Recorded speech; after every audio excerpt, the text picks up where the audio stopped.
திபேத் நாட்டில் புத்த மடாலயங்கள் நிறைய உண்டு. அதுக்கு ஒரு தலைமையகமும் உண்டு. அது இந்த திபேத் தலைநகரம் லாசாவில் இருக்குது. ரொம்ப காலத்துக்கு அப்பால் அதை பற்றியெல்லாம் நிறைய விவரங்கள் எழுதி வச்சிருக்கிறாங்க. அது இப்போவும் நமக்கு கிடைக்குது. அதாவது ரொம்ப தூரத்துக்கு அந்தாண்ட மலைகளுக்கு நடுவில் ஒரு கிளை மடாலயம். அந்த மடத்தின் தலைவருக்கு வயசாயிட்டு தான். அதனால் தலைமை பொறுப்பை வேற ஒருத்தர்கிட்ட ஒப்படைக்கலாம் அப்படின்னு முடிவு பண்ணாராம். உடனே ஒரு லாமாவை கூப்பிட்டார். அவர் மூலமாக தலைமை மடாலயத்துக்கு செய்தி அனுப்புனார், பொருத்தமான வாரிசு ஒருத்தரை அனுப்பி வைக்கும்படியாக. அந்த வாலிப லாமா புறப்பட்டார். காடு மேடெல்லாம் நடந்து போகிறார். ரொம்ப நாள் கழித்து தலைமை பீடத்தை அடைஞ்சார். தலைமை குருக்கிட்ட விவரத்தை சொன்னார். தகுதியான ஒருத்தரை அனுப்பி வச்சா அழைச்சிட்டு போகிறேன் அப்படின்னார். சரி, நாளைக்கு காலையில் நீங்கள் அவங்க எல்லாரையும் அழைச்சிட்டு போகலாம்னார் அவர். அவங்க எல்லாரையுமா? அங்கே தேவைப்படுறது ஒருத்தர் தானே அப்படின்னார் இவர். ஆமான்னார். அப்புறம் ஏன் எல்லாரையும் அழைச்சிட்டு போக சொல்கிறீங்கன்னார். அது இப்போ உனக்கு புரியாது. நான் ஒரு 100 பிக்குகளை அனுப்புகிறேன், அதாவது பிட்சுகளை. அவ்வளவு பேரையும் அங்கே வச்சு சமாளிக்க முடியாது அப்படின்னாரு இவர். இருந்தாலும் இப்போ அந்த தலைமை குரு என்ன சொன்னார்னா, அதை பற்றி கவலைப்படாத, நான் 100 பேரை அனுப்புகிறேன். அதில் 99 பேர் வழியிலேயே காணாமல் போடுவாங்க. ஒருத்தன் மட்டும்தான் வருவான். அவனும் அங்கே சேர்ந்துட்டானா நீ ரொம்ப கொடுத்து வச்சவன் அப்படின்னார். இவருக்கு ஒன்றும் புரியல. இருந்தாலும் மறுநாள் அந்த வாலிப லாமா 100 பேரை அழைச்சிக்கிட்டு புறப்பட்டார். போகிற வழியிலேயே பல பேர் அங்கங்கே பிச்சுக்கிட்டு போயிட்டாங்க. அவர் சொன்னது மாதிரியே. வழியில் அவங்க ஊர்கள் இருந்தது தான் காரணம். அப்பா அம்மாவை பார்த்துட்டு வரேன் அப்படின்னு கொஞ்சம் பேர் போனாங்க. சொந்த பந்தத்தை பார்த்துட்டு வரேன் அப்படின்னு கொஞ்சம் பேர். ஒரு வாரம் ஆச்சு. இப்போ மிஞ்சினது 10 பேர் தான். வழியில் ஒரு நகரம். அங்கே சில பிட்சுக்கள் சந்தித்தாங்க. எங்கள் மடத்து தலைவர் இறந்துட்டார், உங்களில் யாராவது ஒருத்தர் எங்களுக்கு தலைவராக முடியுமா அப்படின்னு கேட்டாங்க. 10 பேரும் தயார். அதில் ஒருத்தரை அழைச்சிக்கிட்டு அவங்க போயிட்டாங்க. இன்னொரு ஊரில் சில பேர் வந்தாங்க, வழி மறிச்சாங்க. நில்லுங்க, எங்கள் மன்னர் மகளுக்கு திருமணம், அதை நடத்தி வைக்க 3 லாமாக்கள் தேவை அப்படின்னாங்க. இப்படி கொஞ்சம் கொஞ்சமாக எல்லாரும் காலி. கடைசியில் 2 பேரும் மிஞ்சினாங்க. அங்கே ஒரு இளம்பெண் எதிரில் வந்தா. எங்கள் அப்பா வேட்டைக்கு போயிருக்கிறாரு, இன்னும் திரும்பி வரல. வீட்டில் வேறு யாரும் இல்லை, தனியாக இருக்க பயமாக இருக்குது, யாராவது ஒருத்தர் எனக்கு துணையாக இருக்கணும் அப்படின்னு கேட்டுக்கிட்டா. எங்கள் 2 பேரில் நீயே ஒருத்தரை தேர்ந்தெடுத்துக்கோ, இல்லைன்னா எங்களுக்குள்ளே சண்டை வந்துடும் அப்படின்னாங்க. இப்போ மிஞ்சினவர் ஒருத்தர். அவருக்கும் ஒரு சோதனை வந்தது. ஒரு தர்க்கவாதி எதிரில் வந்தான். உன்னோட வாதம் பண்ணணும்னா. இவனோட வாதம் பண்ணுறேன், அது முடிய ரொம்ப காலம் ஆகலாம். தர்க்கத்தில் நான் ஜெயிச்சா அங்கே வரேன், இல்லைன்னா இவருடைய சீடனை ஆயிடுவேன் அப்படின்னார் அவர். கடைசியாக அழைக்க வந்த வாலிபலாமா மட்டும் வெறுங்கையோடு திரும்பி போனார். அங்கே இருந்த வயசான மடாதிபதி கேட்டார், எத்தனை பேர் அங்கேருந்து புறப்பட்டீங்கன்னார். என்னையும் சேர்த்து 101ன்னார் அவர். நல்லது, நீயாவது திரும்பி வந்தியே, அதுதான் எனக்கு போதும். ஏன்னா நீ தான் எனக்கு உண்மையான வாரிசு. அந்த 100 பேரில் யாரும் வரமாட்டாங்க அப்படின்னார் அவர். ஏன்னா அவருக்கு தெரியும் இவர் ஒருத்தர் தான் திரும்பி வருவாருங்கிறது. திபேத்தில் ஒரு பழங்கால பழமொழி உண்டாம், 100 பேர் செல்லலாம், எப்பொழுதாவது ஒருவன் அபூர்வமாக அடைய வேண்டிய இடத்தை அடைவான். இதுதான் அந்த பழமொழி. ஒரு உன்னதமான இலக்கை அடையணும்னா அது அவ்வளவு சுலபமான காரியம் இல்லை. இந்த காலத்து மடாலயம் ஒன்று, அதில் ஒரு தலைவர், அவருக்கு வயசாகிட்டுது, தனக்கு ஒரு வாரிசை நியமிக்கணும் அப்படின்னு ஆசைப்பட்டார். ரொம்ப கஷ்டப்பட்டு ஒருத்தரை பிடிச்சார். தனக்கு வாரிசாக நியமிச்சுட்டு அவர் சமாதி ஆகிட்டார். புதுசாக பொறுப்பேற்றுக்கிட்டவர் அப்படியே உட்காந்துருந்தார். அவரை தேடிட்டு பத்திரிகை நிருபர்கள்லாம் வந்தாங்க, கேட்டாங்க. அவர் உங்கள் பொறுப்பில் அவர் பெரியவர் விட்டுட்டு போன இது எவ்வளவு சுமாராக தேரும், எவ்வளவு விட்டுட்டு போனார் அப்படின்னு கேட்டிருக்கிறாங்க. அது என்ன ஒரு 50 லட்சம் இருக்கும் அப்படின்னாராம். அவ்வளவும் பணமா அப்படின்னு கேட்டிருக்காங்க. இல்லைங்க, கடன் அப்படின்னாராம் இவர். ஒருத்தர் ஓடி வந்தார். இன்னொருத்தரை பார்த்து, சார் உங்கள் சைக்கிளை ஒரு நாள் இரவல் கொடுங்களேன், பக்கத்து ஊருக்கு போயிட்டு வர வேண்டியிருக்கு அப்படின்னார். இவர் சைக்கிளை கொடுத்து பத்திரமா கொண்டுட்டு போங்கன்னார். சார் இதை பத்திரமா கொண்டு போகிறேன், கவலையே வேணாம், ஏன்னா இது உங்களோட சைக்கிள் அப்படின்னு நான் நினைக்கல, என்னோட சைக்கிளாக நினைக்கிறேன் அப்படின்னார். அதுக்கப்புறம் தான் இவருக்கு உண்மையாகவே பயம் வந்துட்டுது. ஏன்னா அவர் சொன்னது மாதிரி அதை தன்னோட சைக்கிளாகவே நினச்சி தள்ளிட்டு போட்டால் என்ன பண்ணுறது? எது எதை நம்முடையதாக நினைக்கணுங்கிறதுக்கு ஒரு வரையறை இருக்குது. சில பேர் ஆஃபீஸையே வீடாக நினச்சி விடுறது உண்டு. அப்படிப்பட்டவங்க கூட வீட்டை ஆஃபீஸாக நினைக்கிறதில்ல. ஏன்னா வீட்டில் இவர் ஆஃபீஸராக நடந்துக்க முடியறதில்ல. இதெல்லாம் ஒரு பக்கம் இருக்கட்டும். இப்போ விஷயத்துக்கு வருவோம். பொறியியல் மேதை டாக்டர் விஸ்வேஸ்வரய்யா இருந்தார் இல்லையா, பாரத ரத்னா விருதெல்லாம் கொடுத்தாங்களே. ஆஃபீஸ் வேலை வேறு, சொந்த வேலை வேறு அப்படிங்கிறதுக்கு ஒரு உதாரணமாக இருந்தவர் அவர். மைசூர் மகாராஜா கிட்ட திவானா இருந்தார். அவர் ஒரு நாள் அரசாங்க வேலை காரணமாக வெளியூர் போயிருந்தார். ஹாசன்கிற ஊருக்கு பக்கத்தில் ஒரு பயண மாளிகை, அங்கே தங்கிவிட்டார். ராத்திரி அங்கே தங்கி இருந்துட்டு விடிஞ்சதும் ஊருக்கு திரும்புறதாக திட்டம். ராத்திரி தூங்கிறதுக்கு ரொம்ப நேரம் ஆகிட்டுது. ரொம்ப நேரம் வரைக்கும் அரசாங்க சம்பந்தப்பட்ட வேலைகளையே பார்த்துக்கிட்டு இருக்கிறார். அரசாங்க ஃபைல்கள் நிறைய இருந்தது. அதையெல்லாம் ஒவ்வொன்றா எடுத்தார், படித்து பார்த்தார், பரிசீலனை பண்ணார். அதில் எழுத வேண்டியதை எழுதினார், கையெழுத்து போட்டார். ஒரு வழியாக அந்த வேலையெல்லாம் முடிஞ்சுது. அதுக்கப்புறம் என்ன பண்ணார்னா, தன்னுடைய சூட்கேஸை திறந்தார். அதிலேருந்து 2 மெழுகுவத்தியை எடுத்து கொளுத்தி வச்சார். அந்த பயண மாளிகையில் அது வரைக்கும் எரிஞ்சிக்கிட்டு இருந்த மின்சார விளக்குகளை அணைச்சுட்டார். அதுக்கு பிறகு அந்த மெழுகுவத்தி வெளிச்சத்தில் சில புத்தகங்களை தொடர்ந்து படிக்க ஆரம்பிச்சிட்டார். அந்த பயண மாளிகையில் பணியாளராக இருந்தவர் இதை பார்த்துட்டு ஓடி வந்தார். மறுபடியும் மின் விளக்கு போடுறதுக்காக போனார். விஸ்வேஸ்வரய்யா அதை பார்த்துட்டு போட வேணாம்ட்டாராம். இது வரைக்கும் நான் அரசாங்க அலுவல்களை கவனிச்சுக்கிட்டு இருந்தேன், அதனால் மின் விளக்குகள் அப்போ எரிஞ்சதில் தப்பு இல்லை. இப்போ நான் புத்தகம் படிச்சுக்கிட்டு இருக்கேன், இது என்னுடைய சொந்த வேலை. இங்கே இருக்கிற மின் விளக்கு அதுக்காக ஏன் எரியணும் அப்படின்னு கேட்டாராம். இப்போ இருக்கிற சில அரசு பணியாளர்கள்கிட்ட இந்த சம்பவத்தை பேச்சோட பேச்சா சொல்லி பார்த்தேன். அவங்களால இதை ஜீரணிக்கவே முடியல. நேர்மை தேவைதான் சார், அதுக்காக அவ்வளவு தூரத்துக்கு அது தேவையா அப்படிங்கிறாங்க. விஸ்வேஸ்வரய்யா அப்படி பண்ணினது தான் ஒரு நேர்மையாளர் அப்படின்னு இந்த உலகத்துக்கு நிரூபிக்கணுங்கிறதுக்காக இல்லை. தான் அப்படி நடந்து காட்டினா தன்னை சுற்றி இருக்கிறவங்களும் அதை கேள்விப்படுறவங்களும் முடிஞ்ச அளவுக்கு பொது வாழ்க்கையில், அரசு பணியில் நேர்மையை கடைபிடிக்க முயற்சி பண்ணலாமே அப்படிங்கிறதுக்காகத்தான். இப்போவும் சில பேர் இருக்கிறாங்க, இவங்க ஆஃபீஸ் வேறு வீடு வேறேன்னு நினைக்கிறதில்ல, அவ்வளோ உரிமை. ஒருத்தர் அப்படி தான், அவருக்கு அவசரமாக 5000 ரூபா தேவைப்பட்டது. ஆஃபீஸு பணத்தை எடுத்துக்கிட்டார். அந்த நேரம் பார்த்து ஆடிட் வந்துட்டுது, ஆப்பிட்டுக்கிட்டார். விசாரணை நடக்குது. அவர் சொல்கிறார், சார் நான் நேரம் காலம் பார்க்காம ஆஃபீஸில் வேலை செய்வேன், ஏன்னா அதை என்னோட ஆஃபீஸாக நினைக்கிறேன். அவசரத்துக்கு அந்த பணத்தை எடுத்தேன், மறுபடியும் வச்சுடலாம்னு தான் இருந்தேன், அதுக்குள்ளே இப்படி ஆகிட்டுது. நீங்கள் என்ன நினச்சாலும் சரி, நான் ஆஃபீஸ் வேறு வீடு வேறு அப்படின்னு நினைக்கிறதில்ல, அது என்னோட சுபாவம் அப்படின்னார். விசாரணை பண்ணவர் தீர்ப்பு வழங்கினார். உங்கள் சுபாவத்துக்கு மதிப்பு கொடுத்து நானும் தீர்ப்பு வழங்குறேன். நீங்கள் கொஞ்ச நாள் ஜெயிலில் இருந்துட்டு வாங்க, அது உங்களுக்கு கஷ்டமாக இருக்காதுன்னு நினைக்கிறேன். ஏன்னா அங்கே போனாலும் நீங்கள் உங்கள் சுபாவப்படி வீடு வேற ஜெயில் வேறன்னு நினைக்க மாட்டீங்க அப்படின்னாராம். ஒரு சிகை அலங்கார கூடம், ரொம்ப சுறுசுறுப்பாக எல்லாரும் வேலை செஞ்சுக்கிட்டு இருக்கிறாங்க. முடி வெட்டிக்க வந்திருக்கிறவங்க நிறைய பேர், எல்லாரும் வரிசையாக உட்காந்துருக்குறாங்க. அந்த சமயத்தில் திடீர்னு கதவை திறந்துக்கிட்டு ஒருத்தர் உள்ளே வர்றார். அவர் ஒரு பெரிய மனிதர், அவரும் முடி வெட்டிக்கிறதுக்காக தான் உள்ளே வந்திருக்கிறார். அவரை பார்த்த உடனே எங்கள் வரிசையில் உட்காந்துருந்தவங்க எல்லாரும் எழுந்திரிச்சு அவர்கிட்ட வந்துட்டாங்க. அவரை சுற்றி நின்றுட்டாங்க. எப்படி இருக்கிறீங்க, நல்லா இருக்கீங்களா அப்படின்னு விசாரிக்க ஆரம்பிச்சுட்டாங்க. எல்லாம் முடிஞ்சதும் வந்தவர் கேட்டார், வரிசையில் கடைசியாக இருக்கிறவர் யார் அப்படின்னு கேட்டார். ஏன்னு கேட்டாங்க. நான் அதுக்கு அடுத்தபடியாக உட்காரணும், அதுக்காக தான் கேட்குறேன் அப்படின்னார்.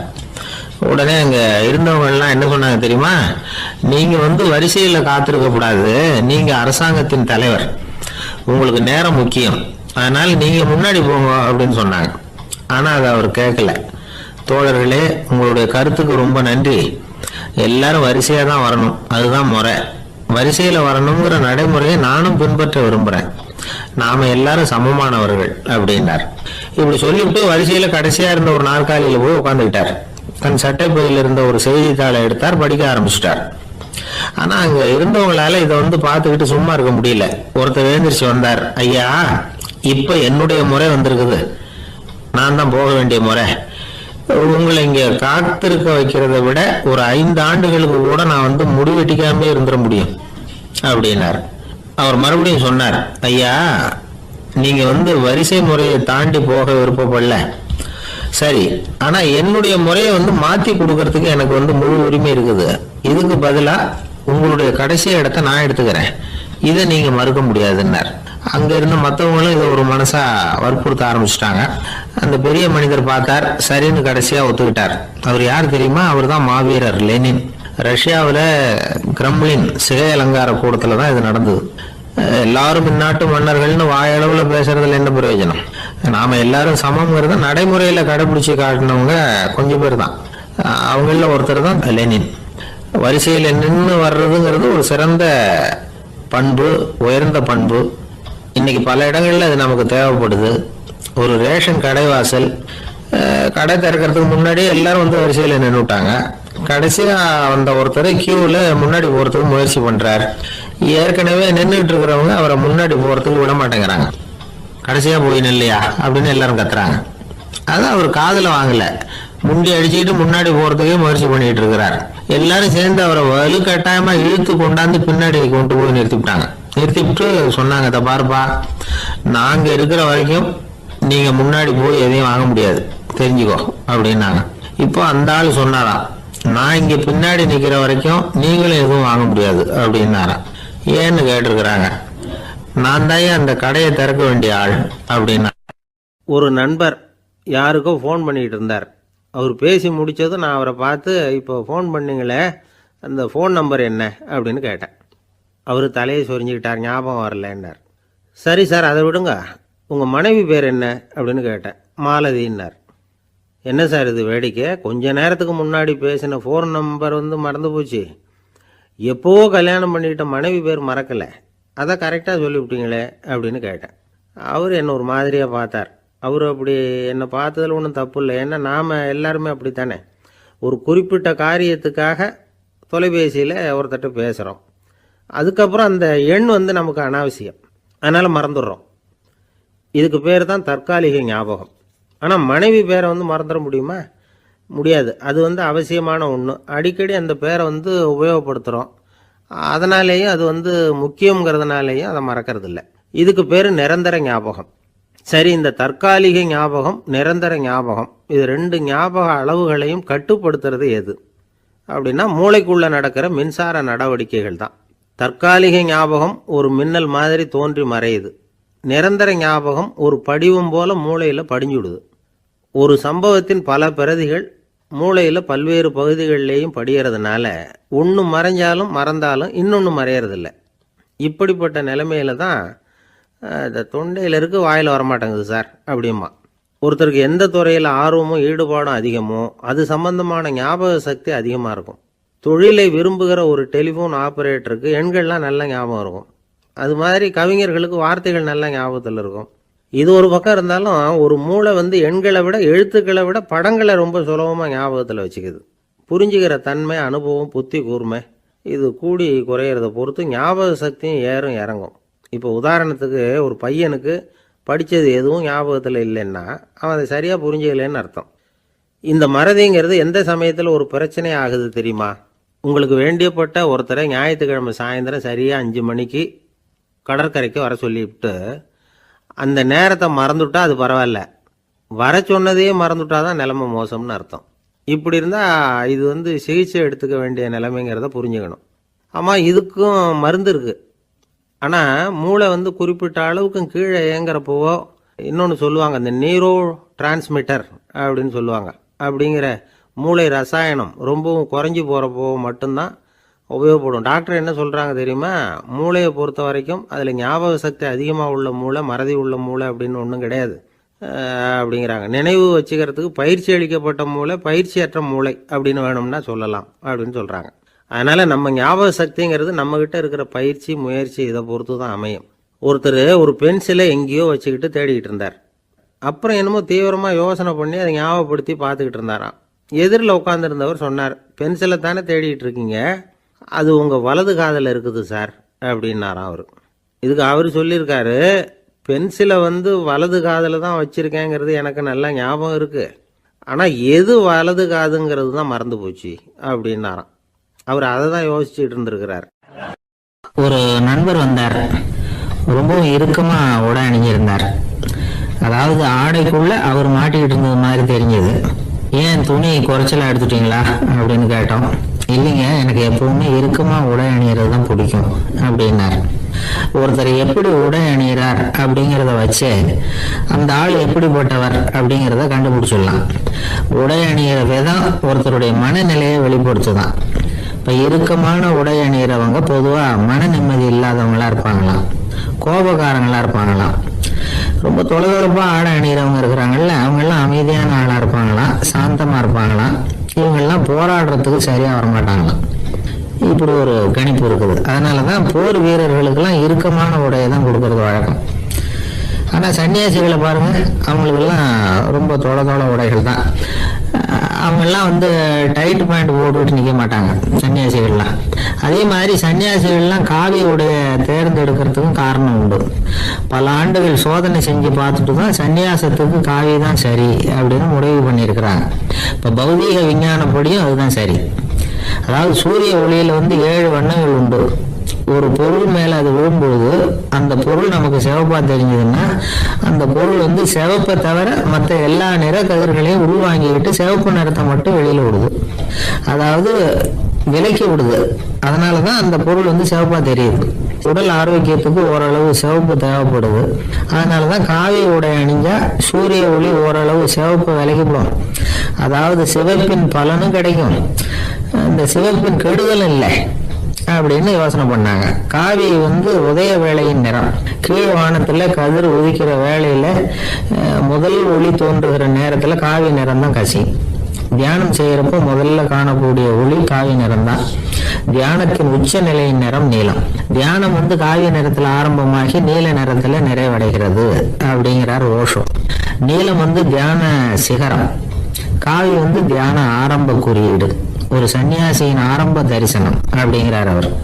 ஒருத்தர் நாள் பூரா காவி உடைய அணிஞ்சிருந்தா அந்த நிறம் அவருக்கு தியானத்தை பற்றிய நினைவை ஊட்டிக்கிட்டே இருக்கும். இப்படியே ஆடைக்கும் தியானத்துக்கும் இடையில ஒரு தொடர் ஏற்படுது. ஒரு துறவியின் உள்ளார்ந்த பண்பா அது மாறுது.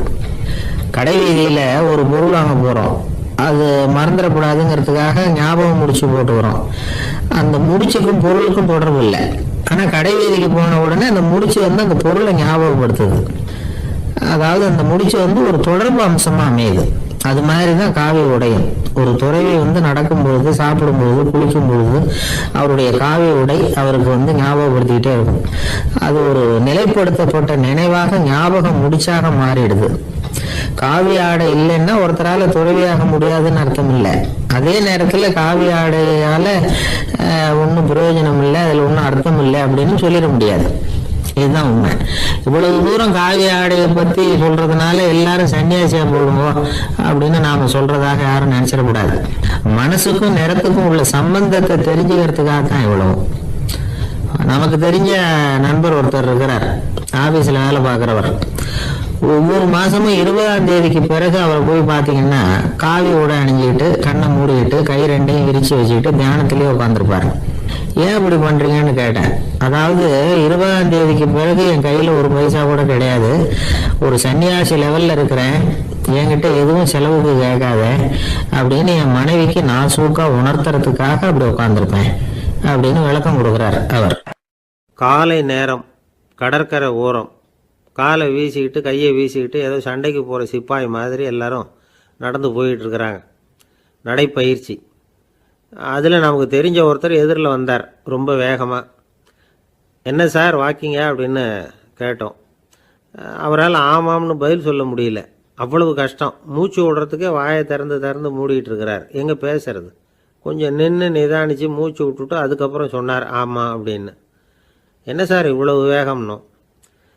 உங்கள் பேச்சை கேட்டுவிட்டு தான் சார் நடக்க ஆரம்பித்தோம். நீங்கள் தான் அடிக்கடி சொல்லிகிட்டு இருந்தீங்க நடக்கிறது நல்லதுன்னு.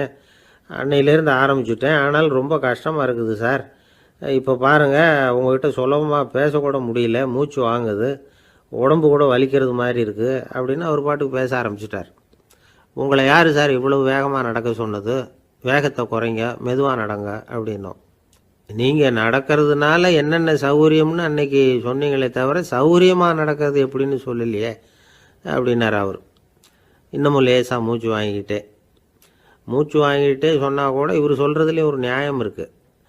அதனால் இந்த நடைப்பயிற்சி பண்ணுறவங்க கவனிக்க வேண்டிய சில முக்கியமான குறிப்புகள் இருக்குது. அது என்னென்னங்கிறத அவங்க தெரிஞ்சுக்கணும்.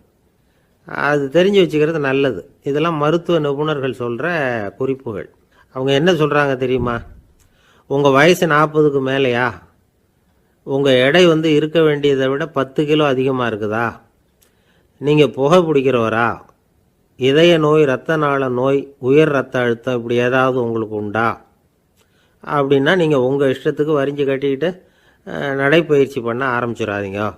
முதல்ல ஒரு மருத்துவ பரிசோதனை பண்ணிக்கோங்க, அதுதான் நல்லது அப்படின்னு அவங்க சொல்கிறாங்க. நடக்கிறப்போ, உடற்பயிற்சி செய்கிறப்போ மார்பு பகுதியில் அல்லது வேறு எங்கேயாவது தொடர்ந்து வலி இருந்ததுன்னா பயிற்சியை நிறுத்தி விட்டு டாக்டரை போய் பார்க்கணும். நடைப்பயிற்சி பண்ணுறப்போ உங்கள் சக்திக்கு தகுந்த மாதிரி மெதுவாக அதிக கஷ்டம் இல்லாமல் முன்னேறலாம். அங்கே என்ன போட்டியாக வைக்கிறாங்க? முந்திக்கிட்டு போய் என்ன பண்ண போகிறோம்? பரிசாக வாங்க போகிறோம். அதனால் நிதானம் அவசியம் அப்படிங்கிறது அவங்க ஆலோசனை. தொந்தரவு கொடுக்காத ஷூ, ட்ரெஸ்ஸு இதுகளை உபயோகப்படுத்துங்க. பாதத்தில் ஆடு தசை இருக்குல்ல, அங்கே ஏதாவது பிரச்சனை இருந்ததுன்னா டாக்டரை பாருங்கள். இந்த பாதத்தில் வலி வரும் அந்த இடத்துல. வெயில் காலமாக இருந்தால் தலைக்கு தொப்பி வச்சுக்கோங்க. பனியில் நடந்தாலும் அப்படி தான், தலையை பத்திரமா பார்த்துக்குங்க. நம்மக்கிட்ட ஏதோ கொஞ்சம் உருப்படியாக தெரியறது அது தானே. உடற்பயிற்சிக்கு முன்னாடி பின்னாடி பயிற்சி செய்கிறப்போ நிறைய தண்ணி குடிக்கலாமா. முதல் 1 மாதத்துக்கு கொஞ்சம் தளர்த்தியாக சாவகாசமாக நடக்கலாம். மணிக்கு 3 அல்லது 4 கிலோமீட்டர் வேகம்னு வச்சுங்களேன். அதுக்கப்புறம் வேகத்தை அதிகப்படுத்தலாம். மணிக்கு 6 அல்லது 8 கிலோமீட்டர் அளவுக்கு நடக்கலாம். நல்லா கையை வீசிக்கிட்டு நடக்கணும். மூச்சு விடுற எண்ணிக்கை அதிகரிக்கணும். இது மாதிரி ஒரு 30 நிமிஷம் நடக்கலாம். தனியாக நடந்து போகிறதுக்கு உங்களுக்கு என்னமோ மாதிரி இருக்குதா? கூட யாரையாவது சேர்த்துக்குங்க. ஒரு குரூப்பாக சேர்ந்து போகலாம். நடக்கிறதுங்கிறத ஒரு சந்தோஷமான சமாச்சாரமாக ஆக்கிக்கணும். தினம் இப்படி நடக்க வேண்டி இருக்குதே அப்படின்னு புலம்பிக்கிட்டே போகக்கூடாது. சில பேர் நடக்கிறப்போ கடந்த காலத்தை அசை போட்டுக்கிட்டே போவாங்க. சில பேர் வருங்காலத்தை அசை போட்டுக்கிட்டே போவாங்க. சில பேர் முக்கியமான திட்டம்லாம் இப்படி நடக்கிறப்போ தான் தீர்மானம் பண்ணுவாங்க. நடக்கிறதுனால மன இறுக்கம் குறையுது, பரபரப்பு குறையுது, மன ஆற்றல் பெருகுது, தன்னம்பிக்கை வளருது, முதுமை தள்ளி போகுது, செயல்திறன் அதிகரிக்குது. இதை தவிர உடம்புக்கும் பல விதமான சௌகரியங்கள் ஏற்படுது. அதனால் இது வரைக்கும் நடக்க ஆரம்பிக்காதவங்க இனிமேல் இந்த குறிப்புகளை கவனத்தில் வச்சுக்கிட்டு நடக்க ஆரம்பிச்சுடலாம். சார்லஸ் லேம்ப் அப்படின்னு ஆங்கில இலக்கிய மேதை ஒருத்தர், அவர் ஒரு தரம் உடம்பு சரியில்லைன்னு டாக்டர்கிட்ட போனாராம். டாக்டர் அவரை பார்த்துட்டு, நீங்கள் தினமும் காலையில் வெறும் வயத்தில் நடக்கணும் அப்படின்னாராம். வெறும் வயத்தில் நடக்கிறதுக்கு நான் தயார், ஆனால் வயிறு கிடைக்கணுமே சார். யார் வயத்து மேலே நடக்கிறது டாக்டர் அப்படின்னு கேட்டாராம் இவர். ஒரு பெரியவர்கிட்ட பேசிக்கிட்டு இருந்தேன். அவர் என்கிட்ட ஒரு கேள்வி கேட்டார். திருடர்கள் எத்தனை வகை தெரியுமா உனக்கு அப்படின்னார். இதுதான் அவர் கேட்ட கேள்வி. எதுக்காக என்ன பார்த்து அந்த கேள்வி கேட்டாரு தெரியல. இருந்தாலும் நான் அவருக்கு பதில் சொன்னேன். திருடர்கள்ல எத்தனையோ வகை உண்டுங்க. கார் திருடன், சைக்கிள் திருடன், முகமூடி திருடன் எப்படி சொல்லிட்டு போகலாம். இருந்தாலும் என்னுடைய சிற்றறிவுக்கு எட்டின வரையில திருடர்களை 2 வகையா பிரிக்கலாம் அப்படின்னு நினைக்கிறேன். ஒன்னு ராத்திரியில திருடுற திருடன், இன்னொருத்தன் பகல்ல திருடுற திருடன். அதாவது பகல் திருடன், ராத்திரி திருடன் அப்படின்னு பெரியவர் சிரிச்சார். என்ன சிரிக்கிறீங்களா? என்ன கள்வர்கள் 4 வகை அப்படின்னு ஆரம்பிச்சார். எப்படின்னு கேட்டேன். சாப்பாட்டுக்கு இல்லாம திருடுறாங்க பாருங்க, அது ஒரு வகையாம். சாப்பாட்டுக்கு இருந்தும் திருடுறாங்க பாருங்க, அது ஒரு வகையாம். இதை தவிர இன்னும் ஒரு 2 வகை திருட்டு உண்டு. அது என்னன்னா, ஆண்டவன் கிட்ட இருந்து நாம திருடுற திருட்டு. இன்னொன்னு என்னன்னா, நம்ம கிட்ட இருந்து ஆண்டவன் திருடுற திருட்டு அப்படின்னார். எனக்கு ஒன்றும் புரியல. என்ன சார் இது, ஆண்டவனையே திருடன்னு சொல்றீங்களே அப்படின்னு ஆச்சரியமா. ஆமாங்க, ஆண்டவனை கல்வன்னு சொல்றது இல்லையா? காஞ்சிபுரத்துக்கு பக்கத்துல திருக்கார்வனம் அப்படின்னு ஒரு ஊர் இருக்கு. அங்க உள்ள பெருமாளுக்கு கல்வர்னு தான் பேரு. அது மட்டும் இல்ல, திருமங்கையாழ்வார் தம்முடைய திரு நெடுந்தாண்டகத்துல கார்வனத்துள்ளாய் கல்வா அப்படின்னு தான் அழைக்கிறார் அப்படின்னு நிறைய உதாரணம்லாம் சொல்ல ஆரம்பிச்சார். அதுக்கப்புறம் அவர்கிட்ட பேசி நான் புரிஞ்சுக்கிட்ட விவரங்களை தான் இப்போ உங்ககிட்ட சொல்ல போறது.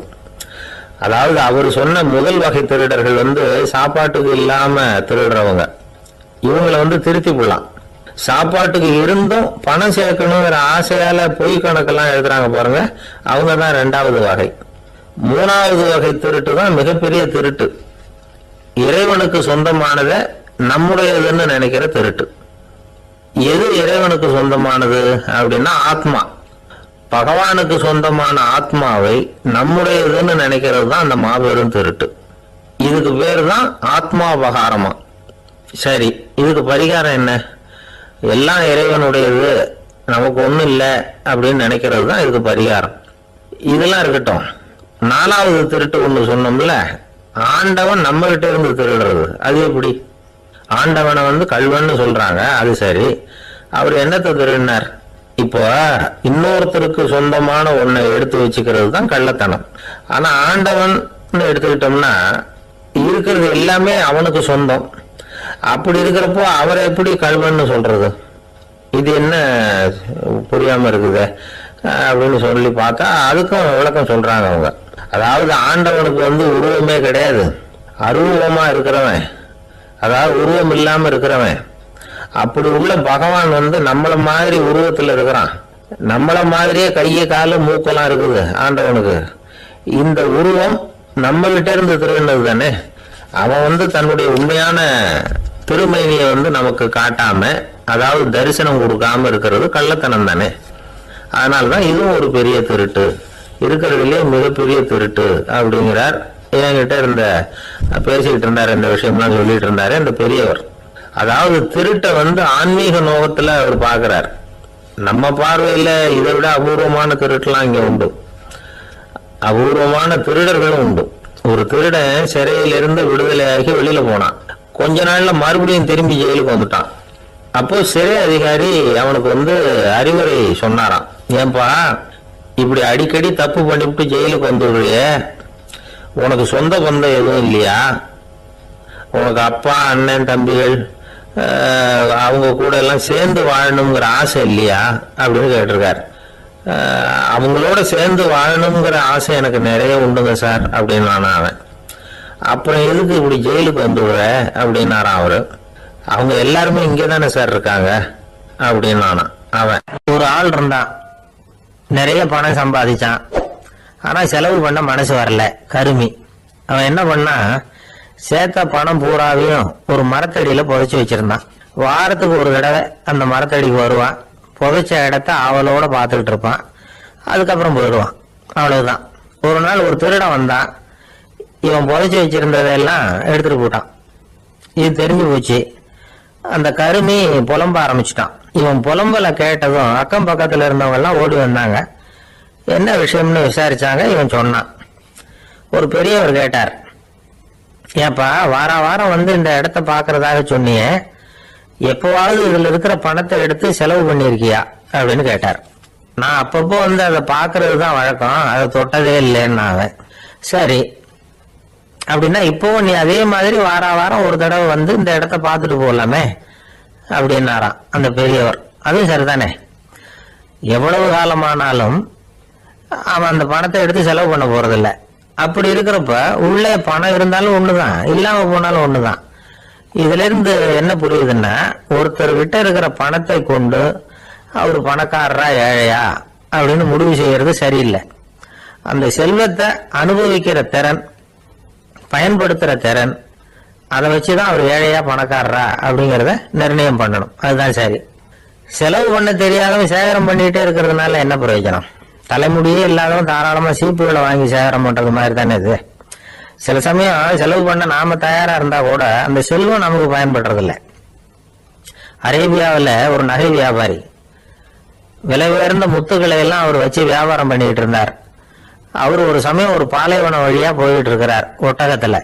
அப்போ திடீர்னு கடுமையான புயல் வீச ஆரம்பிச்சுட்டு திசை தவறி இவர் எங்கேயோ வந்துட்டார். கூட வந்தவங்களையும் காணல, எங்க போனாங்களும் தெரியல. இவர் ரொம்ப பயந்து போய் அங்கே எங்கேயுமா அலைஞ்சு தெரிகிறார். வழியே தெரியல, பசி கடுமையாயிட்டுது. ஒட்டகத்து முதுகுல ஒரு மூட்டை இருந்தது, அதை பிரிச்சு பார்த்தார். உள்ள ஏதாவது இருக்கான்னு தேடி பார்க்கிறார். அது வரைக்கும் கண்ணுல தட்டுப்படாத அபூர்வமான ஒரு பை கண்ணில் போட்டது. ஆஹா, அதுல ஏதாவது சாப்பிட்றதுக்கு இருக்கும் அப்படின்னு நினைச்சு ஆவலா அதை பிரிச்சு பார்க்கிறார். அந்த பையில விலை உயர்ந்த முத்துக்கள் நிறைய இருந்துதான். அப்பதான் அவர் நினைச்சாராம், விலை உயர்ந்த முத்துக்கள் கூட சாப்பிடுறதுக்கு உணவாக முடியாது அப்படிங்கிறத புரிஞ்சுக்கிட்டாராம். எந்த நேரத்துல எது நமக்கு தேவையோ அது நமக்கு தாராளமா கிடைக்கணும். அப்படி அது கிடைக்கிறதுக்கு நம்ம கிட்ட இருக்கிற செல்வம் பயன்படணும். அது நமக்கும் பயன்படலாம், நம்ம மூலமா அடுத்தவங்களுக்கும் பயன்படலாம். அதுதான் செல்வத்தின் பயன். ஒரு மரத்தடியில ஒருத்தன் உட்காந்து அழுதுகிட்டு இருந்தான். அந்த பக்கமா வந்த இன்னொருத்தன் ஏப்பா அழுதுகிட்டு இருக்கிறேன்னு கேட்டான். இந்த இடத்துலதான் பூமிக்கு அடியில பணம் இருக்குது, புதைச்ச இடம் தெரியல, அதான் அழறேன் அப்படின்னா.